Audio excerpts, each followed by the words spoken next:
Sir full screen கொடுத்துருங்க sir. Live start பண்ணிட்டேன். சரி. வந்துட்டுதா அப்போ? ஓ இல்லையே. இல்லைங்க சார், வரல சார். அதான் கொடுங்க. Okay okay sir. இப்போ இந்த மாதிரி ஃபுல் ஸ்கிரீனா வந்துட்டதுனால யாராவது எனக்கு வராங்களா வரலையான்னு எனக்கு தெரியாது. சரிங்க சார். Okay okay. இது யாராவது क्वेश्चंस கேட்டாங்கனாக்க எனக்கு ஒன்லி ஆடியோ தான் நான் கேட்க முடியும். சரிங்க சார். சரி. டெக்ஸ்ட் மெசேஜ் வந்து என்னால பார்க்க முடியாது. அப்படிங்களா சார்? ஆமா. அதனால வந்து நான் சொல்லிடுங்க, ஒரு மெசேஜ் மாதிரி போட்டுருங்க, ஆஸ்க் யுவர் क्वेश्चंस ஓரலி அப்படின்னு போட்டுருங்க எங்கயாவது.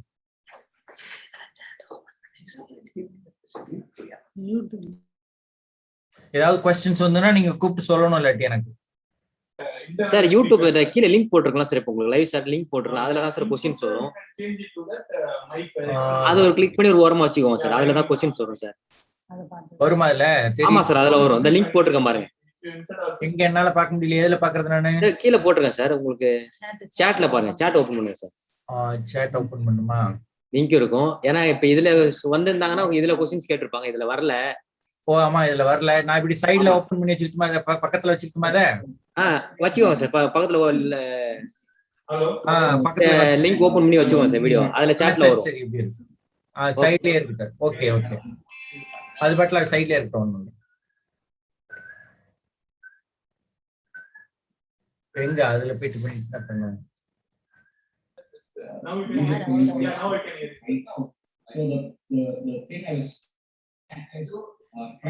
அந்த லைவ் ஸ்ட்ரீம்ல क्वेश्चंस கேட்பாங்க. அதல நீங்க ஆன்சர் பண்ணிக்கலாம் சார். ஓகேப்பா ஓகேப்பா. நான் லைவ் ஸ்டார்ட் பண்ணிட்டேன் சார். Okay okay.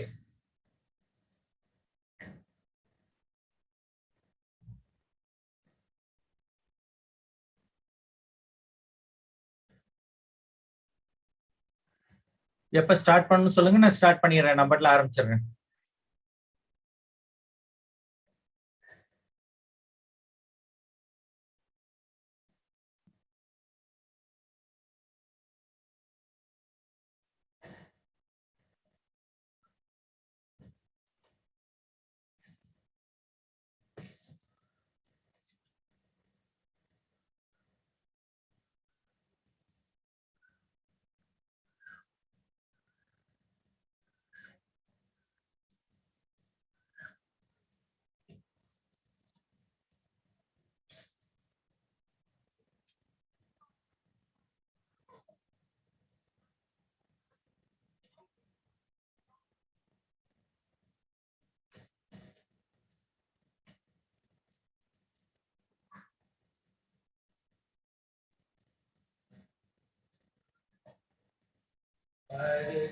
யாரு வரலனாலும் நம்ம ஆரம்பிச்சலாமா? எப்படி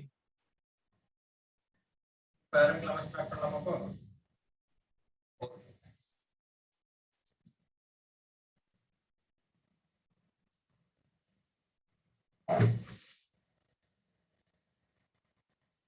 hello learners, you are welcome to this course on poetry for the first live interaction today.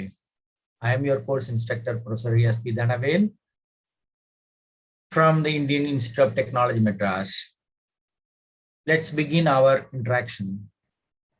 Why do we conduct this interaction session? There are certain reasons. You may have some doubts, you may have some questions, you may have some clarifications. You can have your questions through our discussion forum, also through our email. That is asynchronous. It is delayed communication.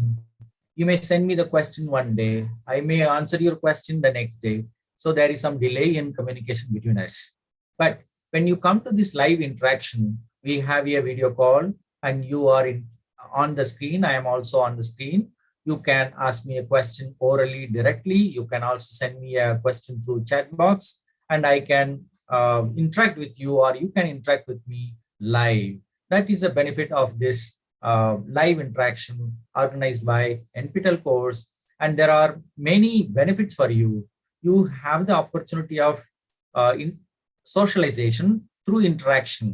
You may also get some kind of inspiration or motivation to study this course better. Most importantly, you will have an enhanced learning experience. You have the course material in the form of PDF.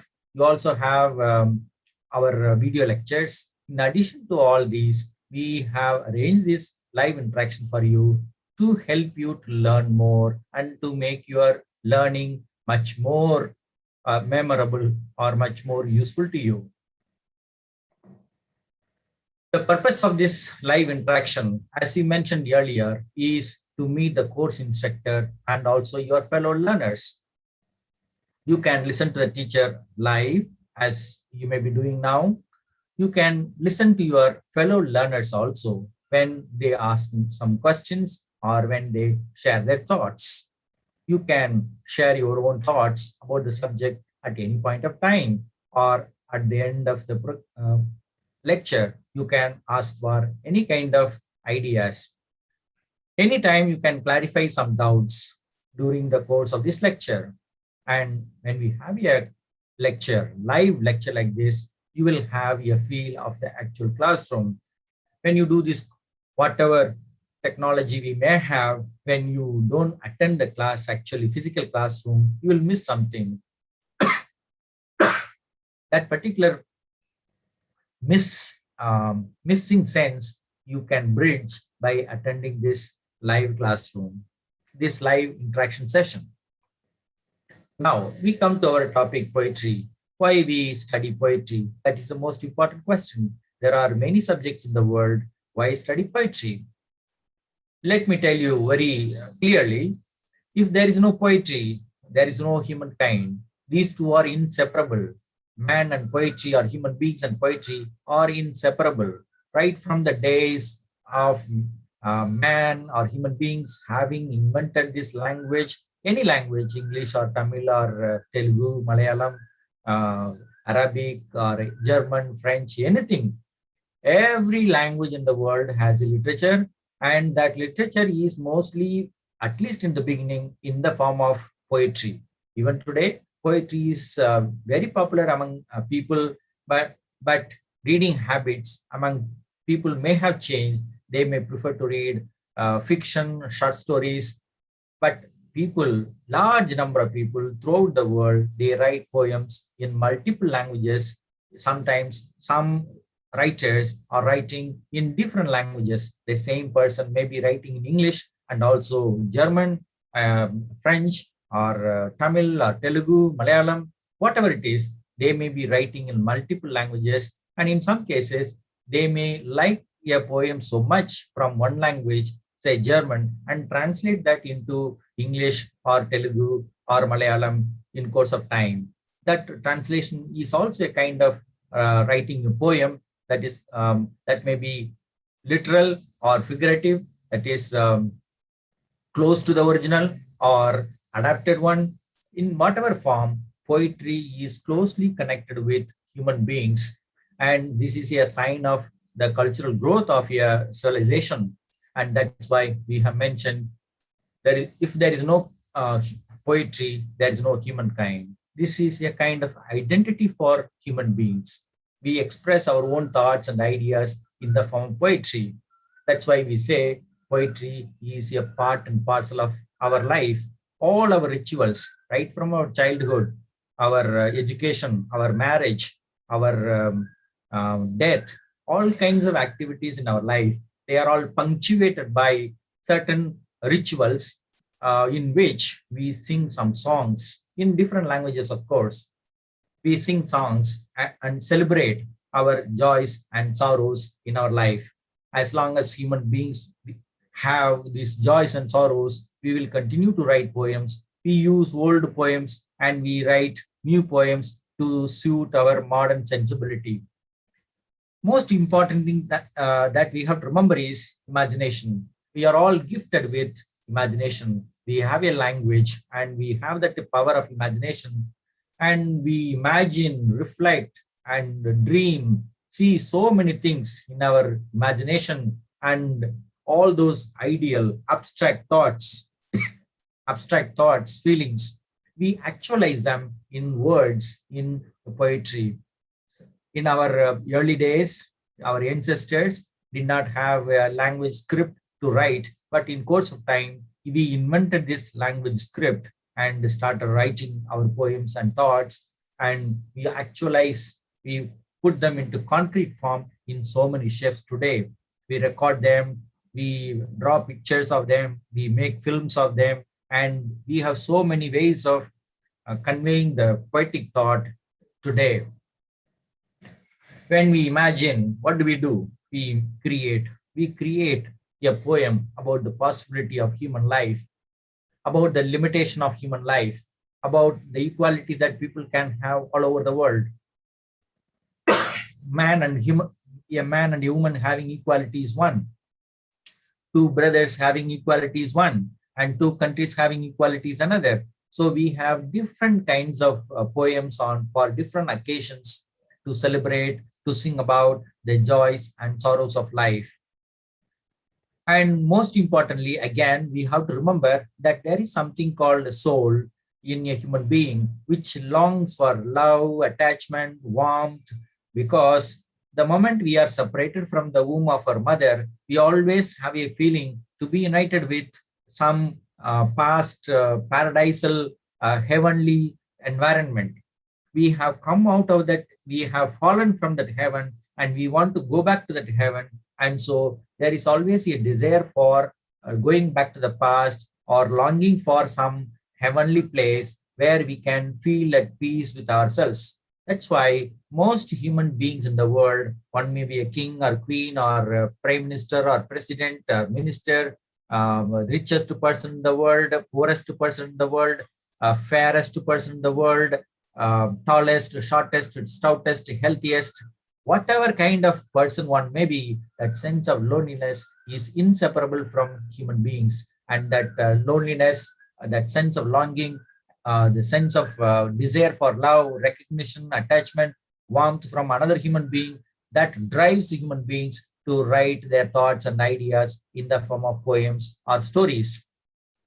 The desire to have contact with another person, physical contact, touching, say, shaking hands and patting the shoulders, having some kind of warmth between human beings, that is the exact process of socialization. When you come to this course, though you may not physically see each other, you have that kind of opportunity for you to have some kind of togetherness, sense of togetherness, to participate in a social process of learning.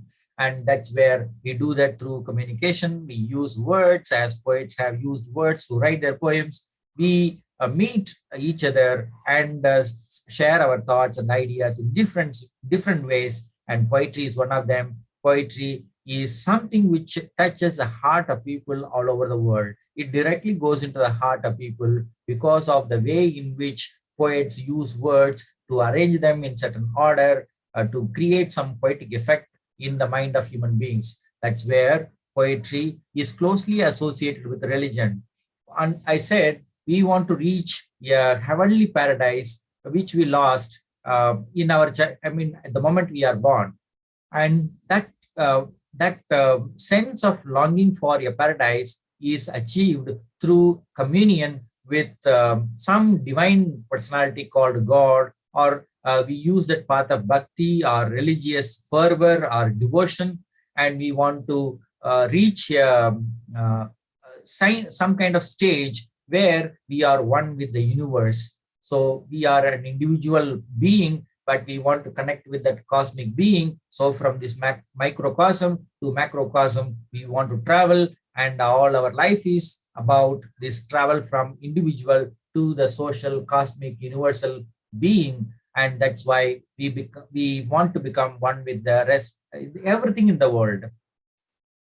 So we have the bhakti or devotion on the one hand. On the other hand, we have love between human beings, love for God or love for nature, love for fellow beings. We have love is at the heart of poetry. It may be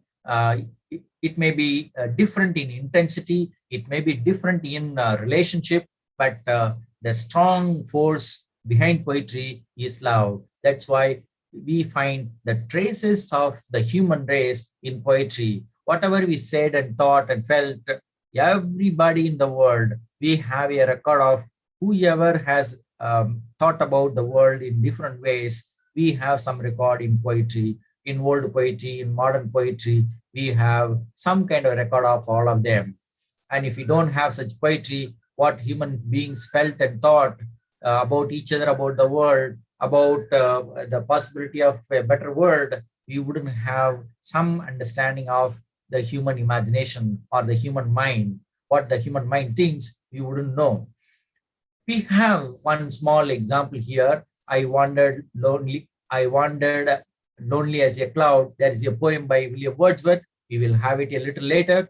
Now, I wanted to share that idea. I wanted to connect that idea with loneliness. That's why I have it here. But before that, before looking at that poem, we will see one small definition of poetry or characteristic of poetry that I thought about and I have written about. Poetry springs from personal pains and sustains itself through the pains of others.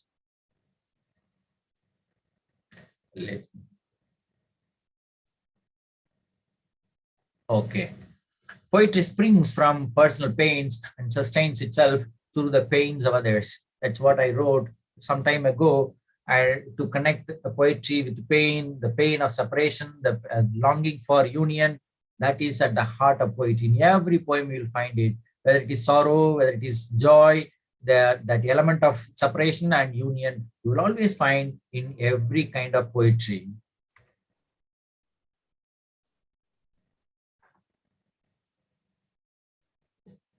Okay, now look at this poem. I wandered lonely as a cloud. This is also known as Daffodils. This is the first stanza we have. This poem has 4 stanzas. I have some color coding for you to understand some ideas about this poem. I wandered lonely as a cloud that floats on high over vales and hills, when all at once I saw a crowd, a host of golden daffodils, beside the lake, beneath the trees, fluttering and dancing in the breeze. This is a poem from William Wordsworth. The poem is called I Wandered Lonely as a Cloud, and it is also known as daffodils. As we said, daffodils, plants with interesting, colorful flowers. So here we have Wordsworth wandering like a cloud. The poet uses a simile. He connects himself with the cloud in the sky and daffodils on the ground. And in between, you can see floating in the sky or floating on water. So when you read poetry, you will participate in the 5 elements of the world: water, fire, earth, sky. Like this, you will participate on the 5 elements of the earth. So sky refers to cloud and is floating. It can refer to the water on the sea. It can refer to the floating in the air, in the sky, and this vales and hills. You come down to the earth, and in between you may have fire and air. All these 5 elements you will find in just 1 or 2 lines. So the elements of poetry are the Panchabhut, as we say in our tradition. So all these elements will be found, and the whole idea of poetry is to connect ourselves with all these elements all the time. So we continue with the poem in the 3rd line. When all at once I saw a crowd, he finds he is alone. And when he sees a crowd, and the crowd is all about a host of golden daffodils, something colorful, something interesting, it makes him feel happy.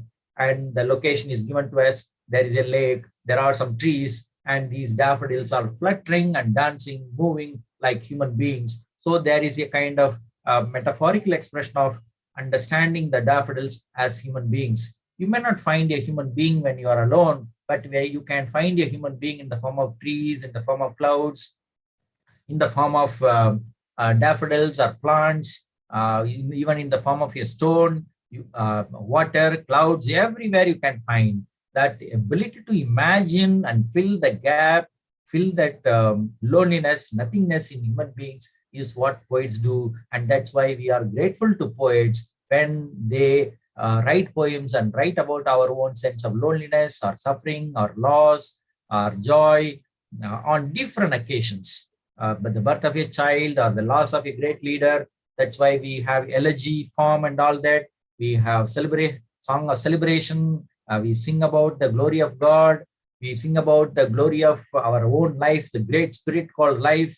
There are so many ways in which you can celebrate both sorrow and joy.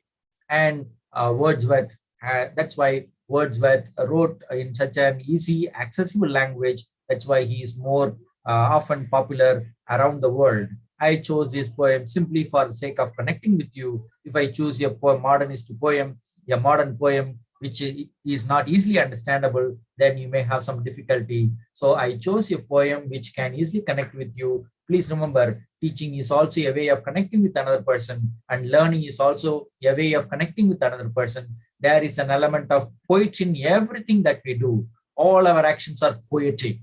If you understand that, you will enjoy your life. This is a blissful life, heavenly life that we can create for ourselves here. Simile is one term. This is called a figure of speech. You will come across many such things. You may have seen such things in the course material in the first 4 weeks. Now, let's see another poem by William Wordsworth. This is an introductory live session. So I wanted you to feel that poetry is comfortable, easy, not very difficult. Some poems may be difficult in the sense there may be some words which you may not know. There may be some sentence constructions which are very complex. There may be some allusions, references which we may not be able to relate easily, quickly. I did not choose such poems for now for a simple reason. First of all, we must move from known and go to the unknown a little later. This is a simple poem called My Heart Leaps Up. And one famous sentence is there in the poem. You may have come across this. This is a famous quotation. Let's first read the poem.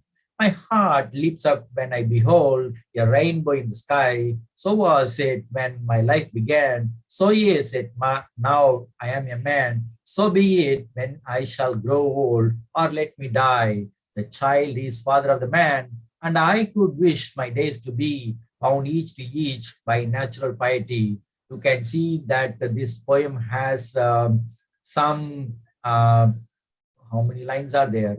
4, 6, some 9 lines are there. And each line has some kind of variation. That's why I have put this feet in numbers, 4 feet, 3 feet. And I have given, you can see the red line here that breaks 2 words from the other 2 words.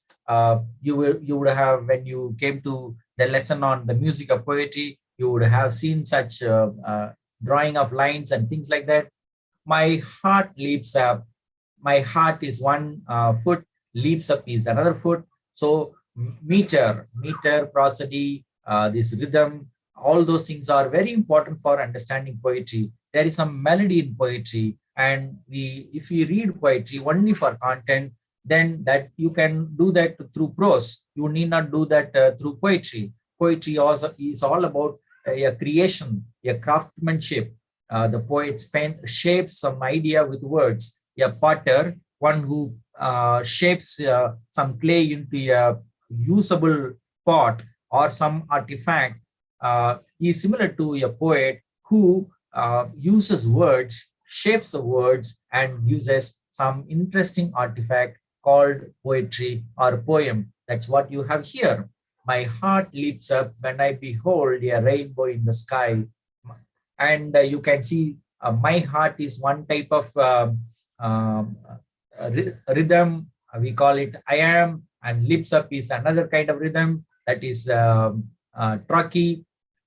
So what is I am? What is trochee? I have explained this and at the bottom. I am refers to unstressed and stressed. My is not so much stressed as heart.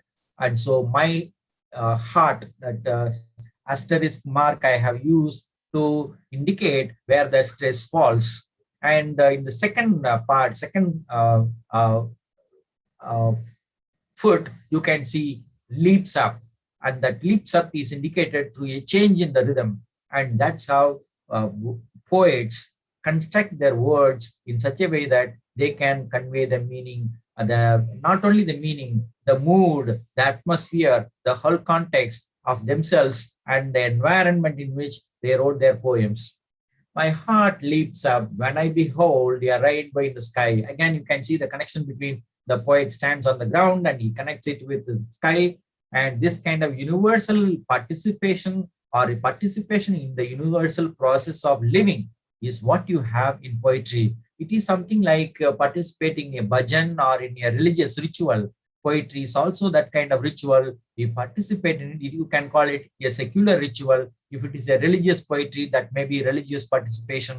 But when you read a poem on nature, it is a secular kind of communion, communion with a divine force. It need not necessarily some god, some with a name. This is the great gift of life or nature, you can call it. So was it, and you can see the three lines here. There is a kind of deliberate attempt to use a symmetrical structure. So was it, so is it, so be it. And this kind of emphasis on one particular kind of structure itself draws our attention to what Wordsworth is trying to tell us. My life began, I am a man, I shall grow old. Three stages of life: childhood, adulthood, and old age. He brings in just these three lines. As you can see in a film, within one song, a child will grow up into a great adult or big adult. So that kind of situation you can see here. That's how poets can draw pictures or paint pictures in words on the page when they write, like sculptors drawing, making a picture out of a stone. Poets make pictures out of words. And then immediately after this, my heart leaps up is a kind of joyful moment. But you can see, or let me die when he grows old. So life and death go together. Love and hate go together. Sky and earth go together. Fire and water go together. Good and bad go together. Why do you worry? Why do you feel unhappy? Rich and poor go together. Can the rich alone live in this world without poor people? Impossible, you know very well. So this kind of togetherness of all beings, rich or poor or tall or short, doesn't matter. All will have to live together because we depend on each other. And from this moment, he gives us one of the best aphoristic statements, epigrammatic statement: the child is father of the man. You can ask a question: how is it possible for the child to be called the father of a man? And it has become an idiomatic expression in English. It means the child, whatever childish child habits we have, will be reflected when we grow up as human beings. So the child, when it grows up into a man or into a father, it will have similar patterns of thought, patterns of habits, and things like that. So I could wish my days to be bound each to each by natural piety. Piety is a religious sense of devotion. So Wordsworth was a poet of nature. He was devoted to nature. He considered himself a child of nature. He considered nature as his mother. And so you can see a sense of religiosity in worshipping nature in the case of this small poem. And I have indicated the number of feet in every line. So there are variations. 4 refers to tetra. So we have this iambic meter. Generally in English poetry, we will have this iambic meter. If it is 3, trimeter. If it is 4, tetrameter. If it is 5, pentameter. So at the end of the poem, the last line, you have 5. We have a variety of life, variety of rhythm in this short poem, and that probably refers to the rainbow. 7 colors are there. So you have 3, 4, 2, 3, 4, 2, 3, 4, 5. At least 4 kinds of rhythm we have in this short poem of 9 lines. Now we come to the most important point. Why do we read poetry and how is it different from prose? The same idea we can read through prose also. But then why do we have poetry? Please remember, you can write an ordinary prose and you may convey a message just for doing things, carrying out things, giving instructions, or writing a letter, giving an order for purchasing something. We all do this. These things we do commonly in prose, but in poetry, we refer to our own, or we point to our own innermost thoughts and ideas. Innermost thoughts and ideas, feelings cannot be expressed in ordinary prose. That's why we have poetry. We have summarized this little poem. My heart lifts up when I behold into 2 lines here. I am always delighted to watch the rainbow in the sky. I will remain the same way as I was in my childhood. This is the meaning, simple meaning. You feel happy to see nature. Here, nature is represented more in the form of rainbow. In the previous poem, I wandered lonely as a cloud. Daffodils was a key factor, but here rainbow is a key factor. And this rainbow gives so much delight to the poet. In his childhood, he saw this and felt happy. And in his young adulthood, he would see this and feel happy. Similarly, in his old age also, he would feel the same. Nature remains the same as a source of joy for the poet. He would never forget nature. And we also have some anchors, key anchors in our life. We feel happy to see some people. We feel comforted. We find a solace on seeing the cheerful face of some people. In the case of Wordsworth, he could not have good relations with some people. So he always found he lost his mother, lost his father when he was young. And so he always had to find some abstract, non-human form to support himself mentally, spiritually, psychologically. That's why you will find that there are some people, they have some pets in the form of dogs and cat or monkey or some parrot or whatever they like. They spend a lot of time and money for them. And the simple reason is they feel connected with such a creature. And in the case of Wordsworth and other people, particularly poets, they write poems. They get connected with some universal force through words. And they serve the readers as well. We may not be able to write poems like this, but when we read this, we also feel connected with the rainbow, the daffodils, or some other tree or plant or water, mountain, hills and dales, rivers, so many things that we may find in nature. There is a difference between this prose and poetry. Please remember, prose is used for ordinary communication.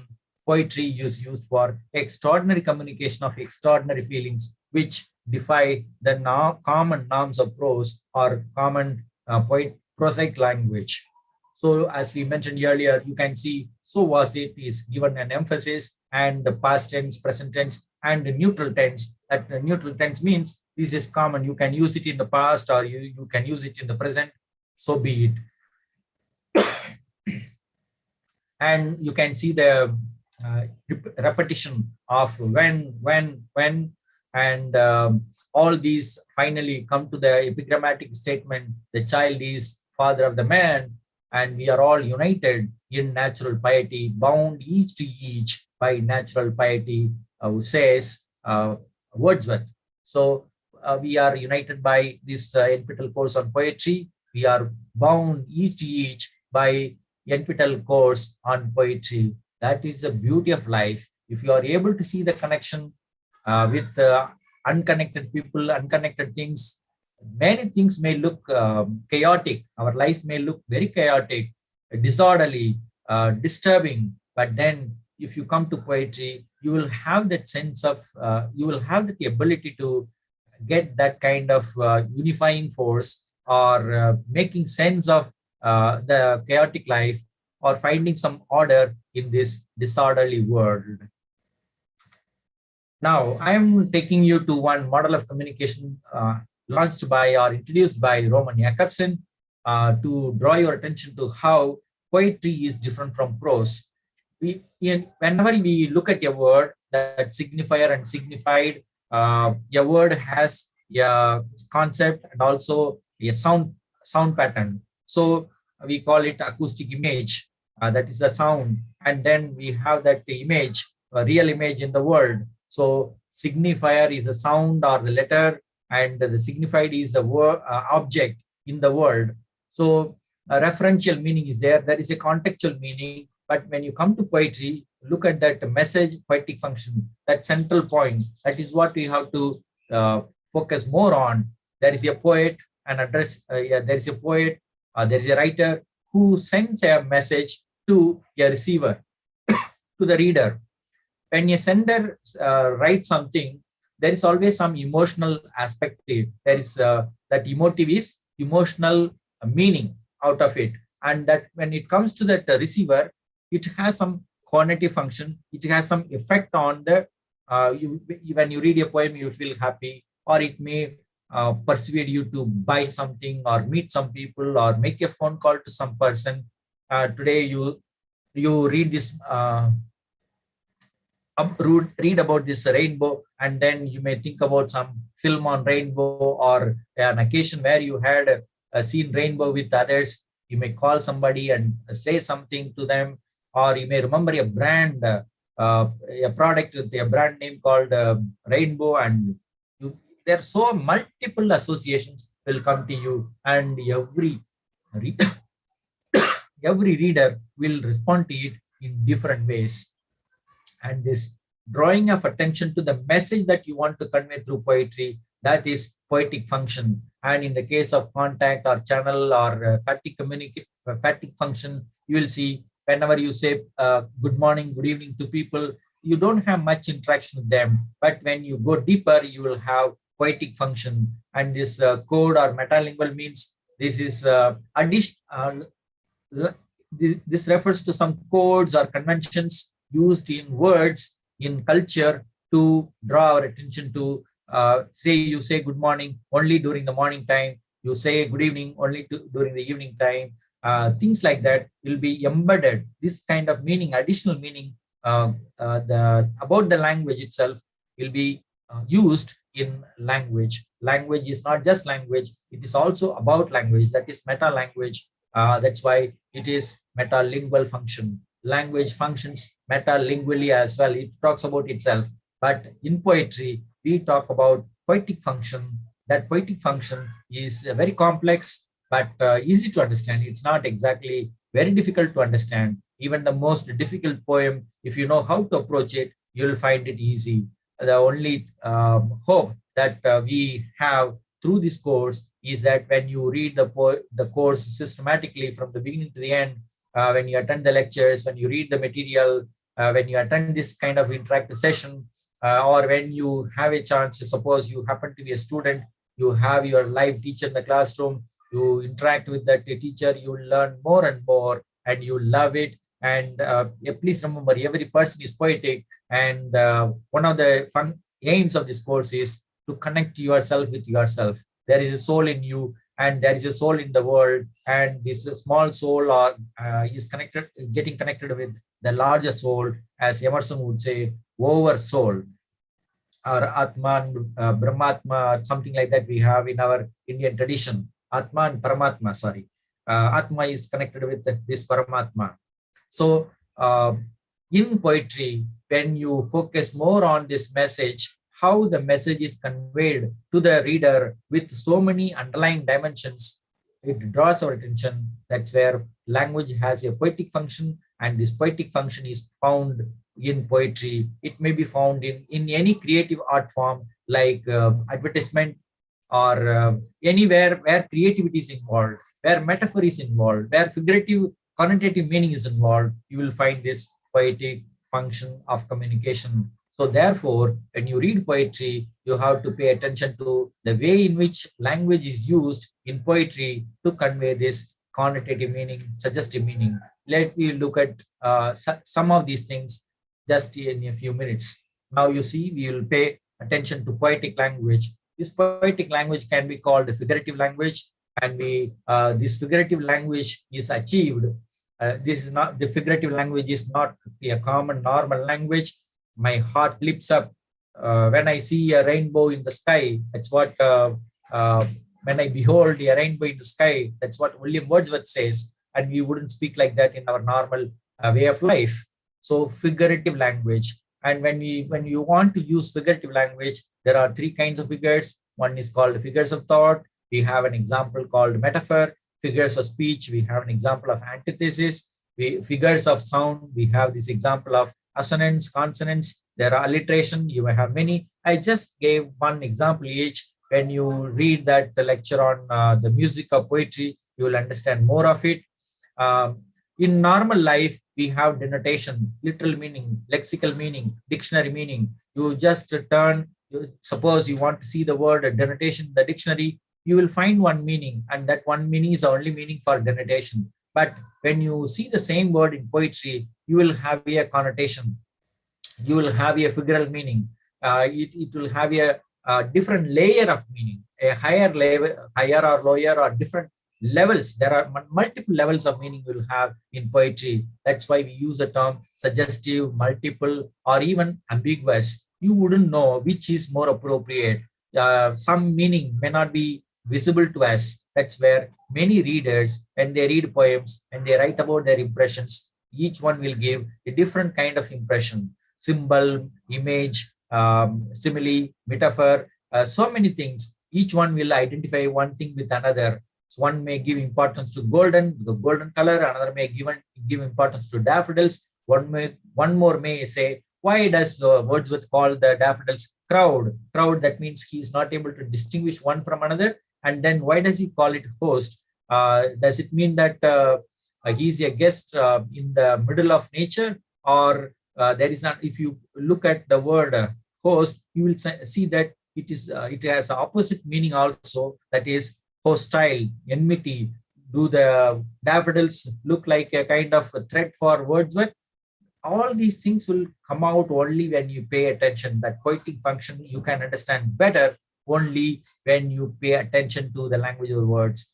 This is another benefit that you get out of poetry. When you read poetry, you learn to see how poets use words so carefully, and your language, your communication will also become better if you become aware of the way in which different kinds of poets use words for different purposes, to celebrate or to appreciate or to mourn or to condemn, and particularly when they see something about injustice, they condemn certain events in the world like war, Second World War, First World War, or Vietnam War. Many poets have condemned the way in which governments had been insensitive to the sufferings of human beings on both sides, on different sides for that matter. Why do you have war? Stop war, they would say.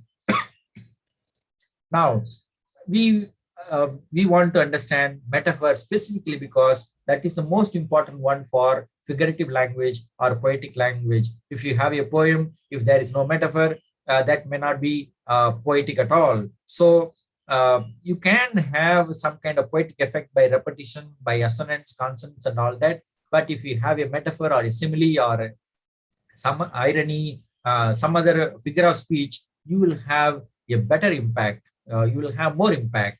So here is, whenever you want to understand a metaphor, you have to see that there are two aspects to a metaphor. One is tenor, another is called vehicle. In this phrase, the journey of life, you can see that life is, the tenor is life and vehicle is journey. So this, if you use this kind of expression in critical terms, this was introduced by the tenor and the vehicle. These two words were introduced by I.A. Richards to understand metaphor in the context of poetry appreciation. So this is an acceptable division or components of word metaphor for us to understand poetry better, the journey of life. If it is simile, you can see that very clearly, but in the case of metaphor, it is indirect comparison that you know very well. Now, another aspect of poetry that we have to understand or pay attention to is deviation from the norm. That is, in normal sentence word order, subject, verb, object. That is a normal word order. But in poetry, you may have some kind of variation. Some words are used in some context, but they will not be used out of context. But in poetry, you will find that word order is broken and context boundary is broken. So why do they do it? This is for the purpose of foregrounding. By breaking the norms, breaking the rules of grammar or semantics, that is meaning, poets foreground certain ideas. And by foregrounding, what do? They want us to become aware of the limitations in which we have seen the world. Please remember, poetry helps us to see the world in a different way. That's why this defamiliarization, we are familiar with the world in one way before we read one poem. After reading a poem, we become aware of the different possibility of seeing the world in a different way. That's why this defamiliarization is done in poetry, in particularly in creative use of language. And why do they do it? Another reason is to get the attention of the world. That's why you will understand advertisements are close to poetry, because when advertising companies create certain advertisements, whether they are print medium or this audio medium or this video medium or a combination of all these things, creativity will be very important for them. And poetry is synonymous with creativity. To get attention of the public, poets use words creatively, figuratively, connotatively, ambiguously, suggestively, in multiple ways, metaphorically. So this particular element of poetic language one has to understand if we want to understand poetry in our own way. Now, let's look at a poem, a short poem called Days by Philip Larkin, a 20th century British poet. The title is Days. The poem reads like this. What are days for? Days are where we live. They come, they wake us, time and over. They are to be happy in. Where can we live but days? Solving that question brings the priest and the doctor in their long coats running over the fields. As you can see, this poem raises a question: what are days for? What is the purpose of days? And then it gives an answer: days are where we live. Who asks questions? Only human beings. Dogs and animals, other animals, they don't ask questions. Plants, trees, insects, creatures, stones, they don't ask questions. We are the people to ask questions. Please remember, asking questions and answering questions is our life, human life, not animal life. So what are days for? Day. What does day mean? Day is a unit of time. 1 day, 2 days, 3 days. So time is a concept that is involved in this poem, or the poet examines the concept of time in this poem. Days are where we live. Where we live is a place, actually. So this temporal concept is connected with the spatial concept. We live in space, we also live in time, but when we say normally we live in a house or in a hut or in a palace or in a bungalow. They come, they wake us. Now you see where we live. Days come like human beings. They come and wake us. Daybreak, at daybreak or dawn, we wake up, or early morning after 6 a.m. we wake up. They come, they wake us. We have a biological clock with us. We can't sleep. After some time, we tend to wake up. Time and time over, repeatedly we do the same. We wake up, we go to sleep, we wake up, and then we live our life in time and also in space. And so the poet says, gives an idea, this is a repetitive life. Going to sleep and waking up is a repetitive life. Why bother about it? Why worry about it? So the best thing that you can do is be happy. They are to be happy in. And we have to be happy because we have no other choice. If you choose to be unhappy, you can be, but you will feel miserable, lonely, you will suffer. So the problem is we cannot live anywhere else but days. If there is no time, if there is no space, we cannot exist as we are today. So the best thing is to accept life and live in the days that are available to us. To solve that question, this is an emotional interference here, expletive expression here. Solving that question brings a priest and the doctor in their long coats running over the fields. Remember the religious priest, remember the medical doctor. They have a role to play in shortening or lengthening our life.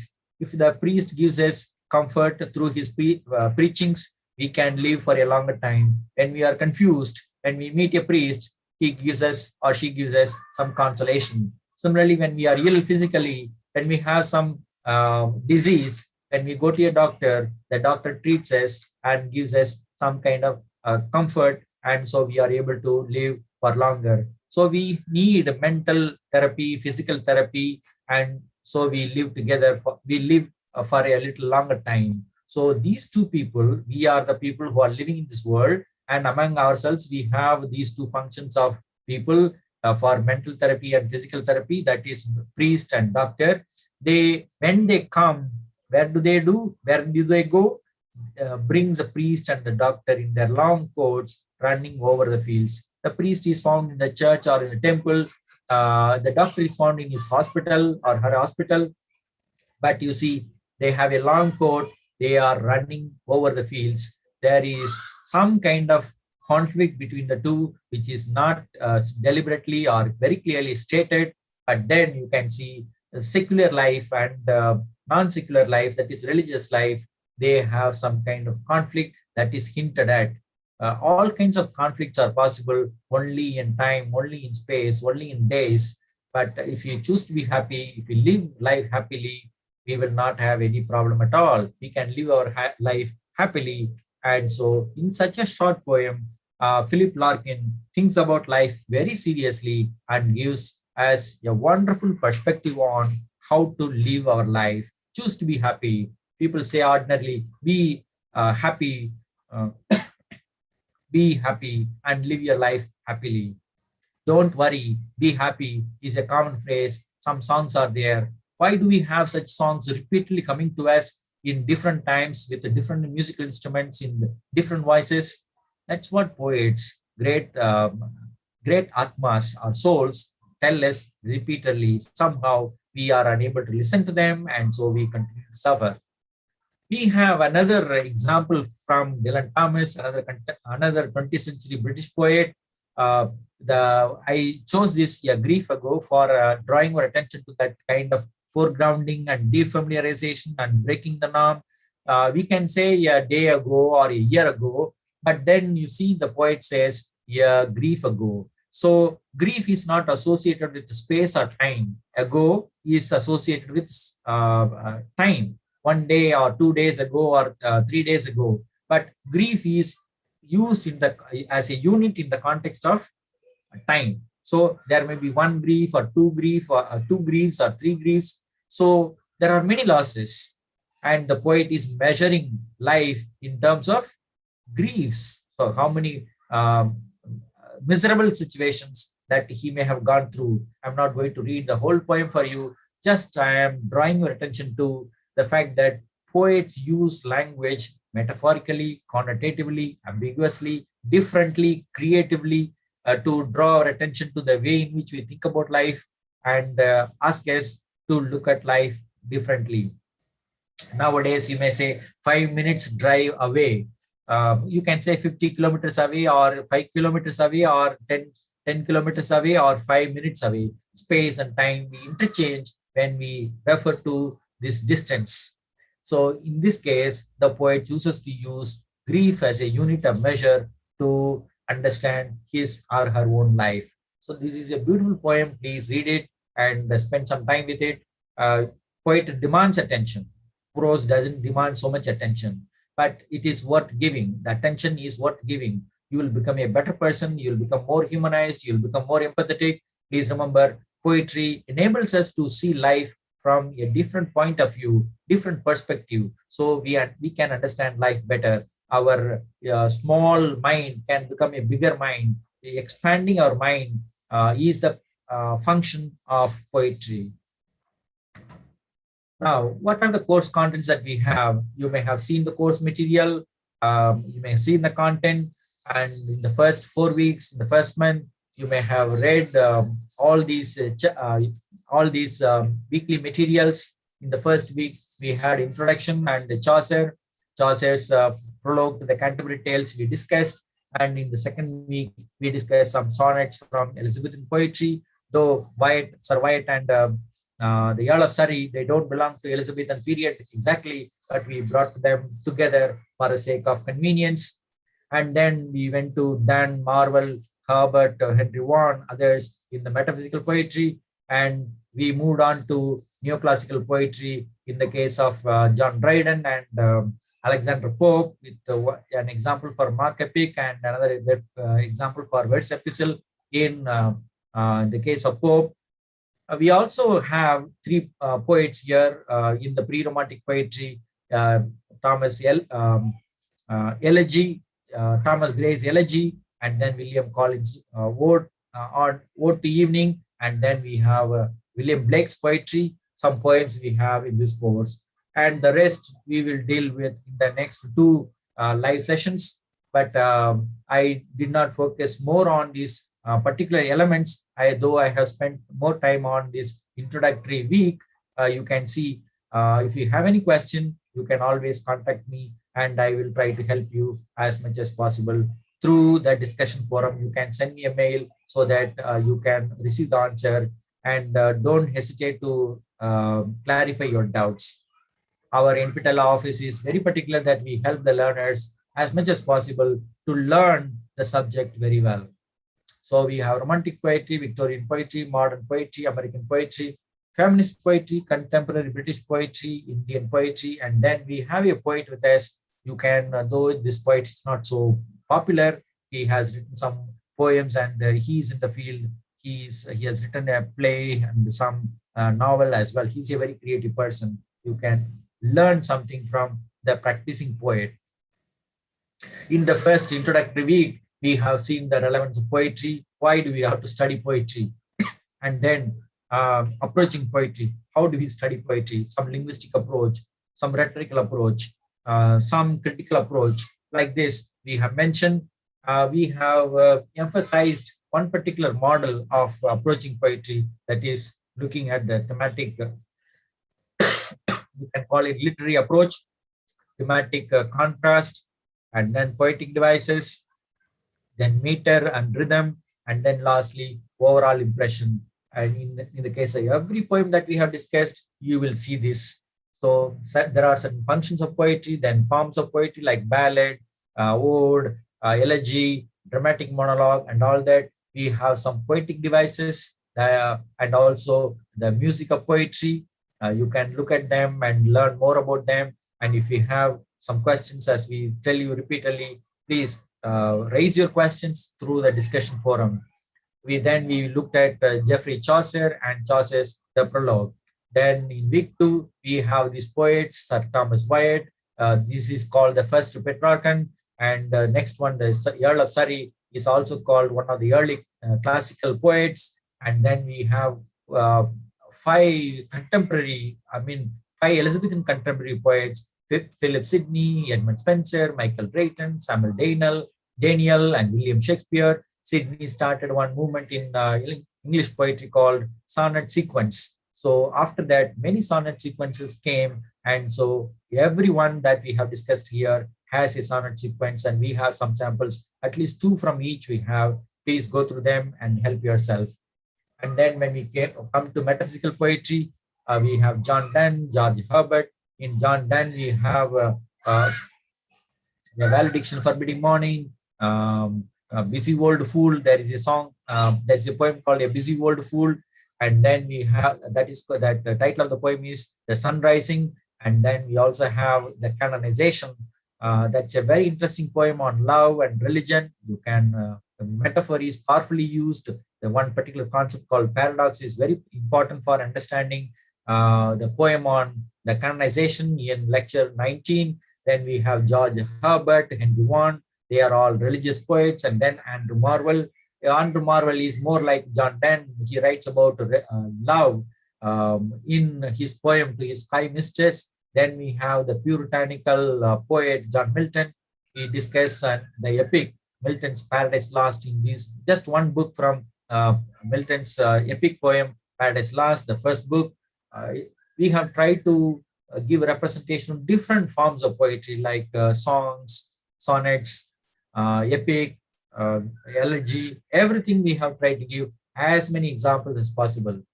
Then we come to neoclassical and pre-romantic poetry. In the case of John Dryden, we have mock epic form.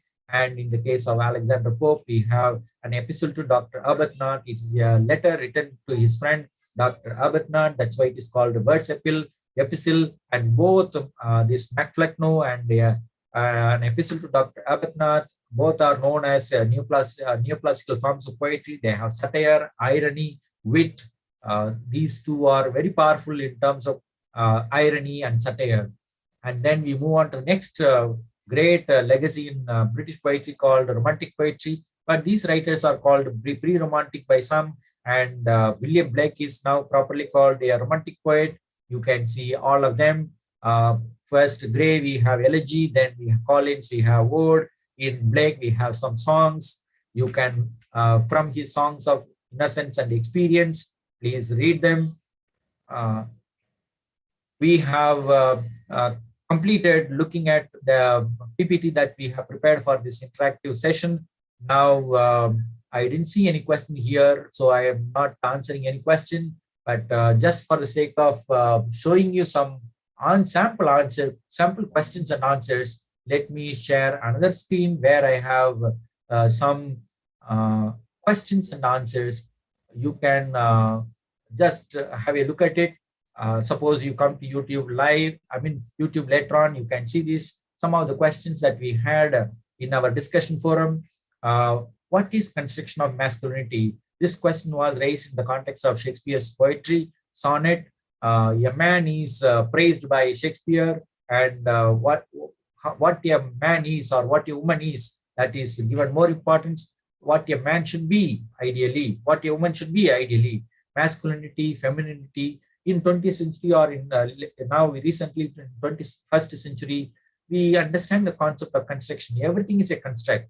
We make some conventions and we follow them to construct an idea and we follow it. And when we have some limitations in those formats or ideas, we change them. So we had this question, what is construction of masculinity? And we have given the answer.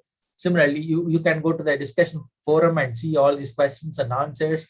I brought them together for you to understand the way in which you can ask questions and get answers from the course instructor. The second question is about dramatic monologue.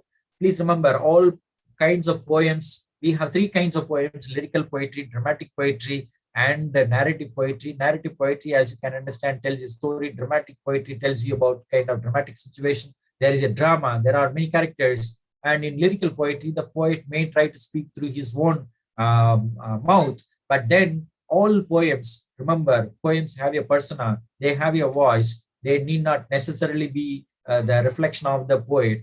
And please remember always the medium language, whatever we want to convey to the reader, though the ideas may be our own, language by the proper medium of language, by the plan of language or the medium of language, some kind of distraction or disturbance will always be there. So exactly what the poet says may not be his own or her own thought. And it is particularly true in dramatic poetry, though Robert Browning tried to convey his own ideas through his poems, we cannot exactly accept that these are all about his own views. That's why we have given this answer. And then simile and metaphor, these are all called figures of thought, but here in the course we mention them as figures of thought. Then what about figure of speech? So we have given some answer. Figures of speech is one common term that we use, but then in our critical studies we have some different names like figure of thought and figure of speech and figure of sound to refer to different, all of them we call them figures of speech for the sake of convenience when we approach them as young children. And then recently we had a question, what is meant by cantos? Some small things like this you can refer to a dictionary and find out. But whatever question you have, doesn't matter. You can raise your question. Canto, the word canto is used normally in the context of an epic. Say, for example, canto is used specifically in the context of the Roman epic or Latin epic, Roman epic, Dante's The Divine Comedy. But when it comes to Milton's Paradise Lost or Wordsworth's The Prelude, we have book 1, book 2. But in the case of Divine Comedy, we have Canto 1, Canto 2. So That is a difference between the Roman epic and our English epic and book and canto. If you have questions like this, don't hesitate. And if you may have some other questions also, like for example, you may have some questions about examination or registration for examination, and then about learning material availability of PDF or the PPT or video lectures, anything, whatever questions you have about this course on poetry, you can write to our discussion forum mail, and you will get answers. If the questions are related to subject, I will answer them as soon as possible within 1 or 2 days. Normally within 1 day, within 24 hours, I respond to the questions, and other questions relating to administration of the course. Those answers you will get from our NPTEL admin team. So I wish you all the best. Keep reading, enjoy yourself, and help yourself. Thank you very much. Is there anyone, if there is any question, you can ask. I'm not able to see if anybody is there. If anybody is there, you can ask me any question. Let me stop. Okay, thank you very much.